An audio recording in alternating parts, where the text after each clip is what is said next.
Welcome to हमारी academy official and my name is Abrar. कैसे आप सब, कैसे चलिए आपकी प्रिपरेशन। आज की क्लास आपकी इम्पॉर्टेंट क्लास है और जितने भी स्टूडेंट जो एम्स का फॉर्म फिलअप किए हुए हैं, एम्स असिस्टेंट स्टोर ऑफिसर या स्टोर कीपर के लिए, आपका जो सिलेबस है material management, general financial rules और प्लस आपका स्टोर परचेज प्रोसीड्यूर्स, ये आपके सिलेबस में है और मेरे हिसाब से 3 सब्जेक्ट है और इम्पॉर्टेंट है। सिलेक्शन लेने के लिए आपको इनको तीनों डिटेल में कवर करना पड़ेगा। आई होप आप सभी अपना टारगेट सेट किए होंगे और अपने प्रिपरेशन में लगे होंगे। देखिए, एग्ज़ाम का आप लोगों का लगभग 26 को सुनाई पड़ रहा था, एग्ज़ाम डेट लगभग आ जाएगा और लगभग बहुत सारी वैकेंसीज़ का चल भी रहा है। आप लोगों का भी नहीं आया है, आप लोगों का पता चल रहा है ये आपका अप्रैल में कहीं जाके होगा। ठीक है, अभी कुछ इशू आ गया है सैलरी पे स्केल वाला, कुछ ऐसी जानकारी है और ये लगभग पोस्ट अभी आप लोगों का पोस्टपोन हो गया है और अब आप लोगों का मेरे हिसाब से मार्च के लास्ट या अप्रैल में कहीं आपका एग्ज़ाम होगा। तो आप सभी अपने एग्ज़ाम के प्रिपरेशन में लगे रहिए, मेहनत करते रहिए। आज की क्लास में हम मटेरियल मैनेजमेंट का एक इम्पॉर्टेंट सा छोटा सा टॉपिक है, एबीसी एनालिसिस, जो मटेरियल मैनेजमेंट का एक इम्पॉर्टेंट टेक्निक है, मटेरियल को मैनेज करने का एक टेक्निक है। एग्ज़ाम में 1 नंबर इससे ज़रूर पूछा जाएगा, इंपॉर्टेंट टॉपिक है, एग्ज़ाम में पूछा गया बहुत बार। तो आज की इस क्लास में हम एबीसी एनालिसिस को पूरी तरीके से कवर करने वाले हैं विद थियरी प्लस एमसीक्यूज़ के साथ। चलिए आज की क्लास यहाँ पे स्टार्ट करते हैं। जितने भी स्टूडेंट जो इस एग्ज़ाम की प्रिपरेशन करना चाहते हैं, material management, general financial rule, store purchase detail में पढ़ना चाहते हैं, तो बैच आप सबके लिए पूरी तरीके से एक्टिव है। हमारी एकेडमी ऑफिशियल ऐप आपको डाउनलोड करना है, जो गूगल प्ले स्टोर पर मिल जाएगा। रजिस्टर लॉगिन करके आप इस बैच से जुड़ सकते हैं। इसमें आपको डिटेल में क्लास, लेक्चर, नोट्स, ये सारी चीज़ें आपको मिल जाएंगी। प्लस मॉक टेस्ट भी हम जल्दी इसमें अपडेट करा देंगे अलग से आप लोगों को। उसके कोई चार्जेस नहीं है। कोर्स के साथ ही जब आपकी क्लासेस काफ़ी हो जाएंगी फिर उसके बाद आप सभी को मॉक टेस्ट भी प्रोवाइड करा दिया जाएगा। ठीक है, तो आप बैच ज्वाइन कर सकते हैं हमारी एकेडमी ऑफिशियल ऐप डाउनलोड करके। चलिए आज की क्लास हम यहाँ पे स्टार्ट करते हैं और material management, ABC analysis important topic है आपका। यहाँ पे सबसे पहला है आपका, यहाँ पे बात करते हैं what is ABC analysis. AB analysis मतलब एबीसी विश्लेषण है क्या। तो मैंने आपको इससे पहले वाली क्लास में बताया था कि मटेरियल मैनेजमेंट की कुछ टेक्निक होती हैं, ठीक है, उसमें एबीसी एनालिसिस भी मैंने बताया था। तो एबीसी एनालिसिस जो आपका होता है, ये एक ऐसा तरीका है जिसमें क्या करते हैं हम, किसी भी वस्तु मतलब किसी भी वस्तु या सामग्री को, ठीक है, किसी भी वस्तु या सामग्री को उनकी इम्पोर्टेंस मतलब महत्ता के हिसाब से, मतलब उसकी इम्पोर्टेंस के हिसाब से उसको हम क्लासीफाई करते हैं और इसको हम 3 पार्ट्स में क्लासीफाई करते हैं, मतलब 3 कैटेगरी में हम डिवाइड करते हैं। जो आपके क्या होते हैं, ए होते हैं, बी होते हैं, सी होते हैं। ठीक है, तो एबीसी एनालिसिस एक ऐसा मेथड है, is a method dividing these into 3 category. 3 category में हम डिवाइड करते हैं। किसको डिवाइड करते हैं?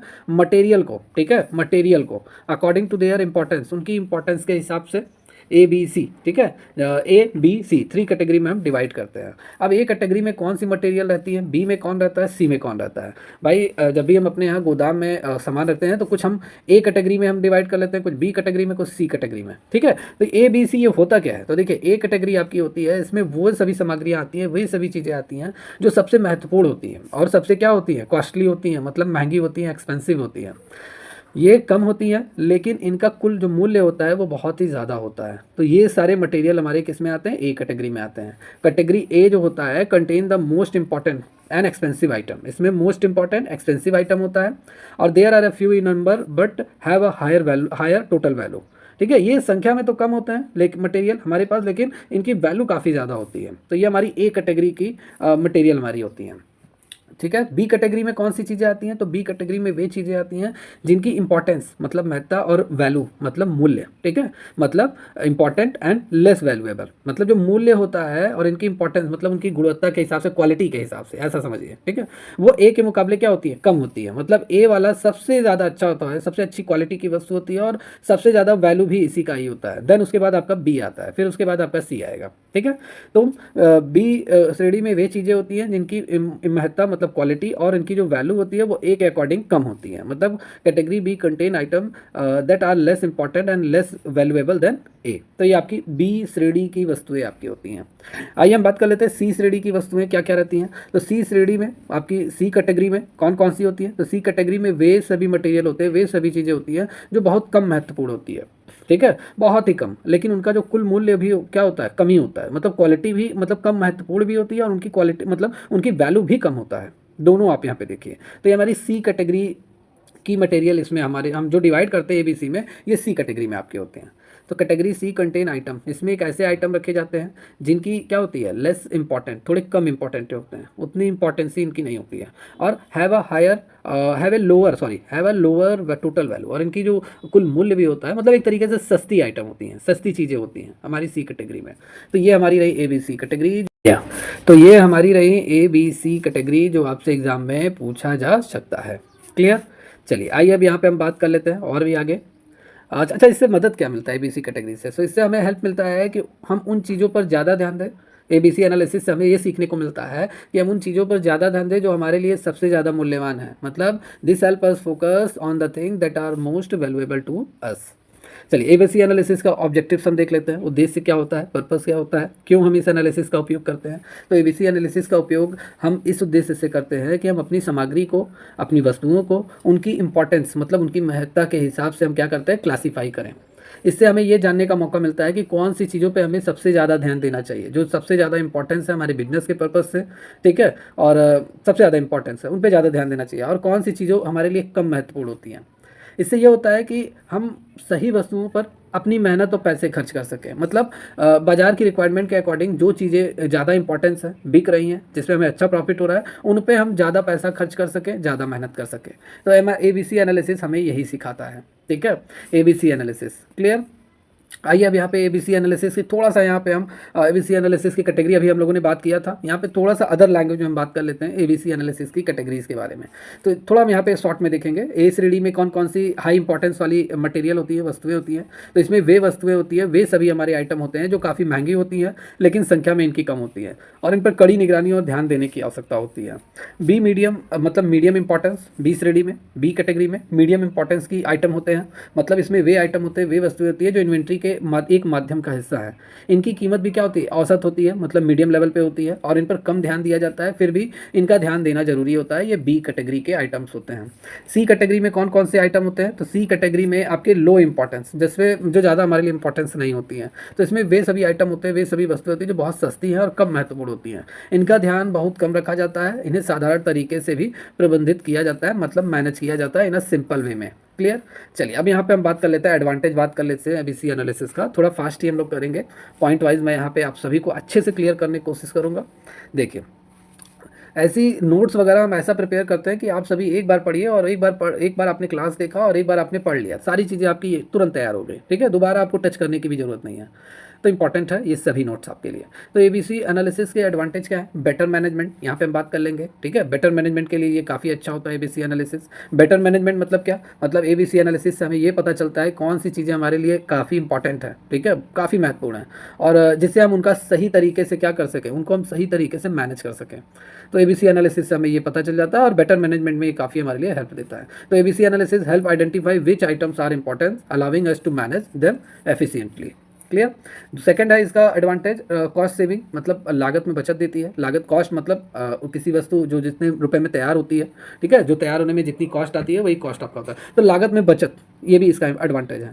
तो इसमें क्या है, इसमें जब हम उन वस्तुओं पर ध्यान देते हैं जिनकी कीमत ज़्यादा है, तो हम कम कीमत वाली वस्तुओं पर होने वाली अनावश्यक खर्चों को हम क्या कर देते हैं, कम कर देते हैं। भाई जो ज़्यादा इंपॉर्टेंस है उस पर हम ध्यान देंगे, और जो लो मिड लेवल की जो प्रोडक्ट हमारे आइटम्स होते हैं उन पर हम कम पैसे खर्च करेंगे, तो कॉस्ट सेविंग भी होती है। और स्मार्ट डिसीजन में भी काफ़ी हेल्प देता है। ठीक है, स्मार्ट डिसीजन, इसका थर्ड एडवांटेज है स्मार्ट डिसीजन। यह व्यापार के निर्णय लेने में हमारी मदद करता है, जैसे कौन सी सामग्री खरीदनी चाहिए और किसे छोड़ना चाहिए। मतलब मार्केट के हिसाब से भी तो हमें पता चल जाता है कौन मार्केट में सबसे ज़्यादा बिक रहा है, कौन कम बिक रहा है, तो उस हिसाब से हम खरीदारी करते हैं मटेरियल की, और किसे हमें छोड़ना चाहिए जो मार्केट में बिक नहीं रहा है। ठीक है, और लाभ में वृद्धि मतलब इंक्रीज इन प्रॉफिट, मतलब ज़्यादा महत्वपूर्ण वस्तुओं पर ध्यान देने से व्यापार को अधिक मुनाफा होता है। जैसे ABC एनालिसिस ए वाला सबसे ज़्यादा कॉस्टली है, ठीक है, सबसे ज़्यादा इंपॉर्टेंस भी है, और प्रॉफिट भी हमें यहीं से हो रहा है सबसे ज़्यादा। बी वाला कम कॉस्टली है, थोड़ी ए के अकॉर्डिंग कम वैल्यू का है, लेकिन यहाँ पर प्रॉफिट मार्जिन हमारा थोड़ा कम है। सी वाला कम इंपॉर्टेंस है, इसमें हमें ज़्यादा पैसे नहीं खर्च करने चाहिए, लेकिन तब भी देखना चाहिए, ठीक है, लेकिन यहाँ पर भी है, तो इसमें हमें ज़्यादा प्रॉफिट नहीं हो रहा है, तो जिस पे ज़्यादा प्रॉफिट हो रहा है हम उस पर ज़्यादा ध्यान देंगे। ठीक है, तो ये हमारे प्रॉफिट में भी वृद्धि करता है। ठीक है, focusing on more important item can lead to increase profit for the business. या चलिए अब यहाँ पे हम बात कर लेते हैं एबीसी एनालिसिस की सीमाओं के बारे में, मतलब limitation of analysis, ABC analysis. ABC analysis के लिमिटेशन क्या है, ठीक है, इसकी सीमाएं क्या होती हैं, कहाँ तक हम इसका यूज़ कर सकते हैं एबीसी एनालिसिस का। तो सिर्फ मूल्य पर ध्यान, ठीक है, focus on only on price. तो देखिए एबीसी एनालिसिस का जो लिमिटेशन है, सीमाएं हैं, एबीसी एनालिसिस केवल मूल्य के आधार पर वस्तुओं को वर्गीकृत करता है, ठीक है, वैल्यू के आधार पे। और जबकि कुछ अन्य पहलू जो है, मतलब अदर जो फैक्टर्स होते हैं वो किस आधार पे, वो सप्लाई मतलब आपूर्ति की विश्वसनीयता, लीड टाइम भी इसमें इंपॉर्टेंस होता है। लेकिन एबीसी एनालिसिस क्या सिंपल अलग है, ये क्लासीफाई करता है सभी आइटम को उनके प्राइस के आधार पे, ठीक है, based only on their price, उनके प्राइस के आधार पे क्लासीफाई करता है एबीसी एनालिसिस। जबकि जो अदर फैक्टर्स हैं आपके, ठीक है, अदर फैक्टर्स हैं वो सप्लाई, रिलेबिलिटी और लीड टाइम आर इंपॉर्टेंट। वो कैसे क्लासीफाई करते हैं सभी कैटेगरीज को, सप्लाई, रिलेबिलिटी और, ठीक है, लीड टाइम आर इंपॉर्टेंट, इन सभी को ध्यान में देते हैं। जैसे अदर टेक्निक भी तो मैंने आपको पढ़ाया था, जस्ट इन टाइम, जेआईटी वाला मैंने आपको पढ़ाया था, ठीक है, एफिशिएंसी वाला भी मैंने आपको बताया था इससे पहले वाली क्लास में। तो बहुत सारे टेक्निक इसमें है, लेकिन एबीसी एनालिसिस सिर्फ किस पर ध्यान देता है, प्राइस के आधार पर सभी आइटम को कैटेगराइज करता है। नियमित समीक्षा की जरूरत, नीड फॉर रेगुलर रिव्यू। समय के साथ क्या होता है, वस्तुओं की महत्वता बदल जाती है, मतलब the importance of item may change over time. मतलब समय के अकॉर्डिंग कोई भी मतलब आइटम है वो आपके लिए ज़्यादा इंपॉर्टेंट है और समय के बाद वो कम इंपॉर्टेंस होती है, ठीक है, जिससे नियमित समीक्षा की आवश्यकता होती है, मतलब रेगुलर, रिक्वायरिंग रेगुलर रिव्यू, बार बार हमें चेक करने की भी ज़रूरत होती है, ठीक है। तो ये हो गया। चलिए यहाँ पे अब हम थोड़ा सा यहाँ पे कंक्लूजन देख लेते हैं। तो इन सभी चीज़ों से हमें क्या पता चलता है, इन सभी चीज़ों से हमें एबीसी एनालिसिस से ये पता चलता है कि एबीसी एनालिसिस एक ऐसा तरीका है जो व्यापार को समझने में मदद करता है कि कौन सी वस्तुएं सबसे ज़्यादा महत्वपूर्ण है, सबसे ज़्यादा इंपॉर्टेंट है हमारे लिए, और उन पर हमें सबसे अधिक ध्यान देना चाहिए। इससे लागत कम होती है और मुनाफा भी बढ़ता है। तो यही है एबीसी एनालिसिस।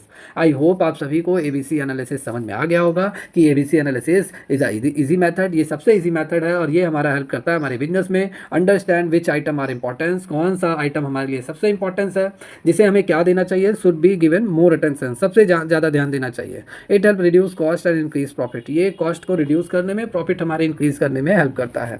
तो मेरे हिसाब से समझ में आ गया होगा कि एबीसी एनालिसिस होता क्या है, सारे कॉन्सेप्ट आपको समझ में आ गए होंगे। अब आइए यहाँ पे हम थोड़ा सा एमसीक्यूज कवर करते हैं, जितना हमने पढ़ा है वो पूरा कवर करेंगे। तो एबीसी एनालिसिस का मुख्य उद्देश्य क्या होता है, तो मुख्य उद्देश्य इसका जो होता है, वस्तु, ऑप्शन बी आंसर है इसका, वस्तुओं को उसकी लागत और मूल्य के आधार पर हम क्या करते हैं, तीन कैटेगरी में हम डिवाइड करते हैं, ए कैटेगरी में, बी कैटेगरी में, सी कैटेगरी में। तो यही है एबीसी एनालिसिस, मतलब जितने भी आइटम्स हैं उनको उनकी कॉस्ट के आधार पे, उनकी वैल्यू के आधार पे कैटेगराइज करना। तो एबीसी एनालिसिस का जो उद्देश्य है, वस्तुओं को उनके मूल्य के आधार पे कई कैटेगरी में बांटना, ठीक है, जिससे व्यवसाय को, मतलब बिजनेस को, इन्वेंट्री को बेहतर मैनेजमेंट, मतलब मैनेज करने में मदद मिलती है। इससे उच्च श्रेणी वाली वस्तुएं जैसे ए श्रेणी, औसत मूल्य वाली वस्तुएं बी श्रेणी और कम मूल्य वाली वस्तुएं सी श्रेणी इसमें शामिल होती हैं एबीसी एनालिसिस में। नेक्स्ट बात कर ले, निम्नलिखित में से कौन सी वस्तु एबीसी एनालिसिस में ए श्रेणी में आती हैं, तो जो सबसे ज़्यादा कॉस्टली होती हैं और कम संख्या वाले जो आइटम होते हैं वो आपकी किस में आती हैं, ए श्रेणी में आती है, ए सीरीज में आपकी आती हैं, ठीक है। तो बी आंसर यहाँ पे सही है, मतलब ए श्रेणी की वस्तुएं वे होती हैं जिनकी कीमत अधिक होती है लेकिन उनकी संख्या कम होती है, और इन वस्तुओं पर ज़्यादा ध्यान दिया जाता है क्योंकि इनका व्यापार पर अधिक प्रभाव पड़ता है।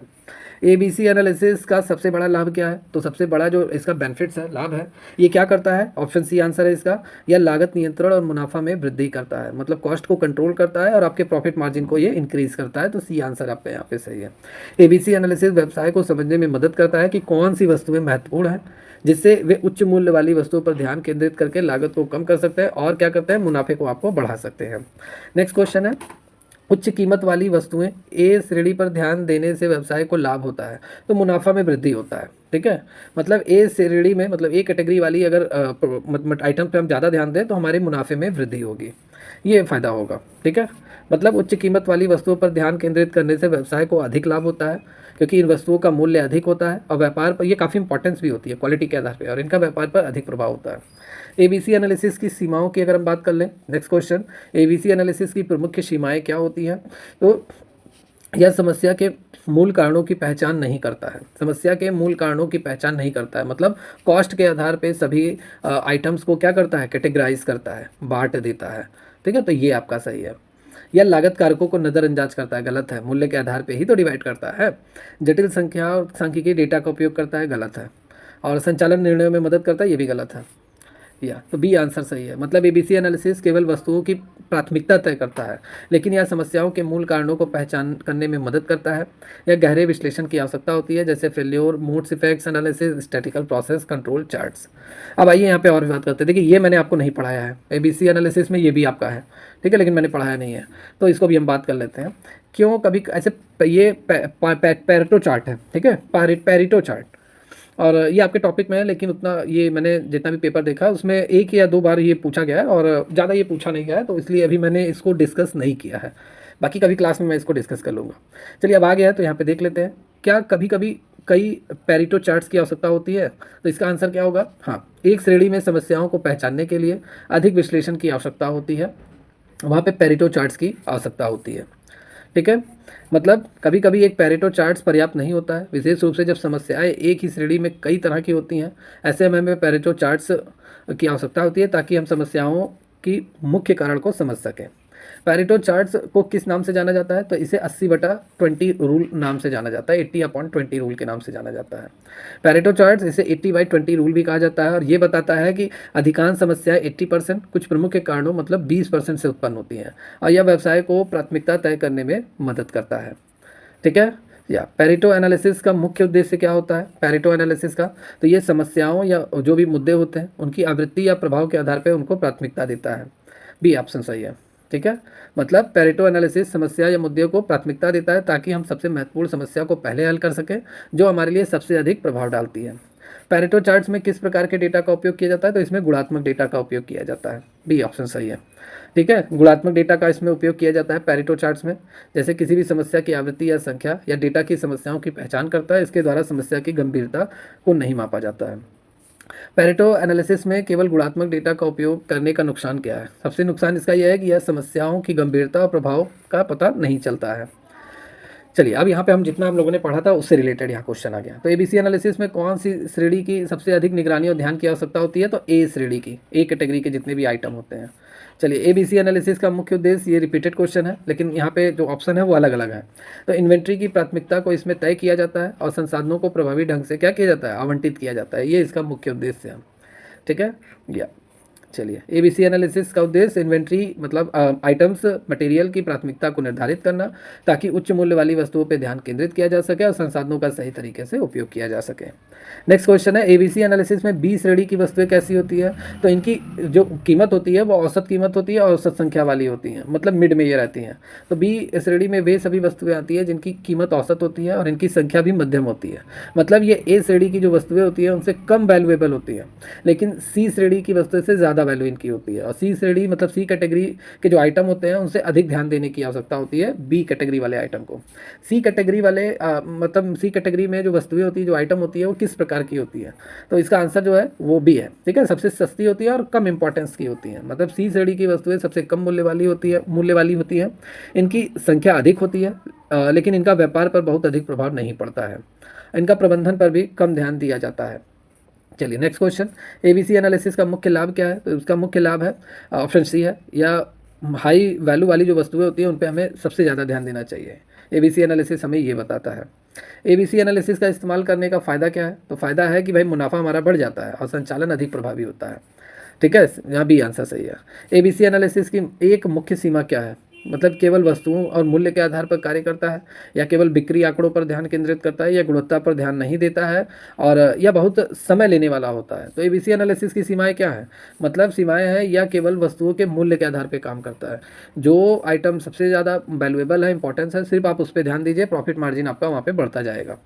चलिए नेक्स्ट एंड लास्ट क्वेश्चन है, मे बी एबीसी एनालिसिस के अंतर्गत नियमित समीक्षा की आवश्यकता क्यों होती है? नियमित समीक्षा की आवश्यकता क्यों होती है? क्योंकि देखिए अब एबीसी एनालिसिस में जो ए कैटेगरी में जो आइटम्स हैं भाई मार्केट के हिसाब से इस समय हमारे लिए इंपॉर्टेंस है, ठीक है, वैल्यूएबल वैल्यू भी इनकी हाई है, लेकिन मार्केट में इनके दाम गिर गए, ठीक है, दाम गिर गए, तो इनकी कैटेगरी बदली जा सकती है।